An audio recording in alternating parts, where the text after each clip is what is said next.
Good morning students, welcome to the session on data structures. In our previous lecture, we have discussed about the linked list. In our today's session, we will continue with that. We will be seeing the linked list representation using arrays. Okay, see in every array we will be having the indices and the data. Okay, here you see we are having an additional array called link where we will be having the reference of the index to the next elements, I can say. Okay, see this is a diagram where I am representing the data of weekdays. Okay, that is Sunday, Monday, Friday, whatever the days that are available. Okay, and in this every day is represented, and Friday, Wednesday, Sunday, Tuesday, Saturday, and Monday and Thursday. These are not linearly arranged, I can say, but in our linked list already I told you people dynamically we will be picking up the memory locations. But if we are implementing by using the arrays, then it will be arranged in a linear order, in a sequential order, I can say. So consider if we want to arrange them in a linked list, then I will be putting the data into our array. So every data will be having its own index. I am starting my index from 1, 2, 3, 4, 5, 7 weekdays. And see, I am making my Sunday as my starting of the list. List will start with Sunday, and Sunday has been stored at the index number 3. This 3 will be made as head. Okay, head will be representing the Sunday. Okay, Sunday is represented with the head called Sunday, is represented with the head called 3. And whenever a Sunday is represented, Sunday will be representing one more element which is related to its link. Say, already I told you people, in our node we will be having the data, that is Sunday, and I will be having the link, that is 6. It is representing the 6th index. Index is showing 6th index. In our index 6 we are having Monday, so we'll go for Monday. Here linked list will be like this, see here I am going to write. First the head is showing what? Sunday. So Sunday will be placed here. Sunday. And it is showing the link called 6. Index number 6. So 6 will be stored here. This is your head. Head is representing what? 3 location. Index 3. So again this 6 will be taken from your list. That is, in our 6 we are having Monday. And Monday is having the link called 4. 4 will be stored. And 4 is containing what? From here we are going for the 4th index, that is Tuesday. Okay, Tuesday. And then we are having a link with the Tuesday called 2. Okay, in our index 2 we are having Wednesday. See here I am going with Wednesday, and in the Wednesday we are having link called 7. In our 7 we are having Thursday. 7 is representing Thursday, and the Thursday is having the link called 1, and in index 1 we are having Friday,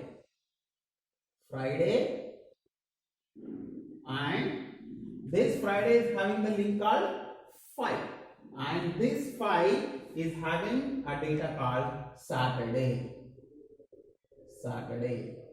and this Saturday is having -1. In order to represent the null, we are taking -1 in case of your array. Why? Because your index will begin from what? 0. Okay, but when it is showing -1, you should say that the list has reached its end point. In order to represent that, we are putting -1. -1 will not exist when we are having the positive integer index number for your arrays.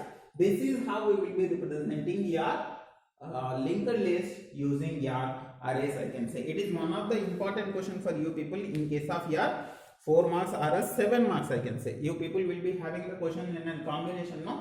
At that time you people may write the representation of linked list using arrays. There you need to explain these kind of examples. Okay, you can take any example, just I have taken from your material so that you can easily understand the concept. Okay, that is what they have given. In the above figure, data shows the days of the week and random location stored in the random location. See, Sunday, Monday, we are not going like that. After Sunday, we are having Tuesday. After Tuesday, we are having Saturday, like that. Okay, this is because the elements can be stored anywhere in the array. Sequence is maintained by using the links. In our linked list, we are maintaining the sequence by what? Linked list. That is link to the next one. These are the links. Okay, in this way, we will be depicting the concepts, I can say. Okay, try to understand. It is a very easy concept, I can say. And now let us look at the few more linked lists that are available in your syllabus. That is double linked list and circular linked list. See, this is what the content of your double linked list. Okay, just I have taken from your material so that when you are reading it will be easy for you people. Okay, in case of our single linked list, or else when we are going for a linear linked list, we will be moving further. See, when I am storing the first head node will consist the data and link will show the next element, and then this link will show the next element. Like this we will be having in case of linear linked list or a single linked list, I can say. But in case of your double linked list, we will be having references for next element as well as previous element. We will be having the reference for what? Next element as well as the previous element. In case of this node, we will be having data. Along with the data, we will be having previous and next, both the pointers. So that when you are going for the previous, it will be traversing back. When you are going for the next, it will be traversing to the next element. Okay, that is what they have shown by using the left link and right link. When you are going for the left link, it will be going for the previous elements. When you are going for the right links, it will be showing you the next elements. Okay, that is what they have given in your material, and this is also important for your 4 marks. Okay, and in generally when we are discussing in a reality, you people will be using the double linked list as well as circular linked list only. Okay, when we are comparing with the single linked list, we will be most probably we will be using this double linked list and circular linked list, so that we will be not having any memory wastage, and we can make use of those memory locations from which we are deleting the elements. Okay, see here, this is a flexible option in order to traverse the list from backward to the forward and forward to the backward, I can say. In double linked list, every list of element has both the references next element and references to the previous elements. That is what we have discussed just now. That is the theory of your double linked list, I can say. This is the simplest topic, but see, when we are discussing about the program, it will become a little bit tougher when we are having a program for this particular double linked list. But it is not there in your syllabus. That's the reason just I am going for the circular linked list here. Linear linked list is nothing but the single linked list that we have discussed in a previous lecture. Okay, see here, this is your circular linked list. In this circular linked list, if the data item needs to be added, then the entire list has to be searched from the beginning of the node, because of the last node is null pointer. Okay, if you want to add the data, then you need to search for the null pointer, then you need to add the element. Therefore, it is not possible to access any arbitrary item in the linked list. So that we will be not picking any element in between the list, I can say. Say suppose if you are having the list like this. Say if you are having 1, 2, 3. If you want to access 3, then you need to traverse from 1. Okay, after completion of 1, you will go for 2. After this, you will be going for 3. In this way, you need to access the list. Randomly, if you want to access the element, it won't happen in case of your linked list, I can say. But to overcome this issue, we are going for circular linked list. We will be not having any beginning or ending point. But as we are suggesting that in order to represent the end of the list, we are going for the null pointer. We will be representing the null. We will be replacing the null by the head pointer, I can say, so that you can make use of those particular free memory locations if you are deleting any content of your list, I can say. In a circular linked list created by making the link field of the last node pointer first node in the list. That is what the head node. That is what we have discussed. Just I will show you the picture so that it will be clear to you people. Okay. Now see, this is how the picture will be if you are talking about the circular linked list. See, from the beginning we will be inserting the elements and we will be showing the next link. And when we are reaching the list end point or as end of the list, then instead of going for null value over here, we will be storing the address of head pointer. So this will form as the circular linked list. For this purpose, it uses the pointer called head that stores the address of the first node. So here I will be storing what? Head node.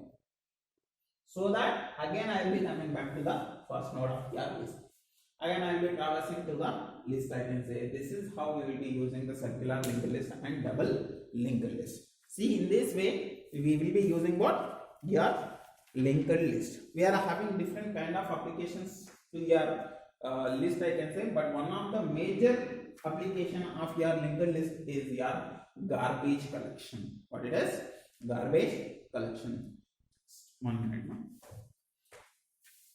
It's very important, ma'am. Garbage collection. Why? Because it is a concept of your operating system also. When you are going for your 5th semester now, there you people again will meet the same topic, that is garbage collection.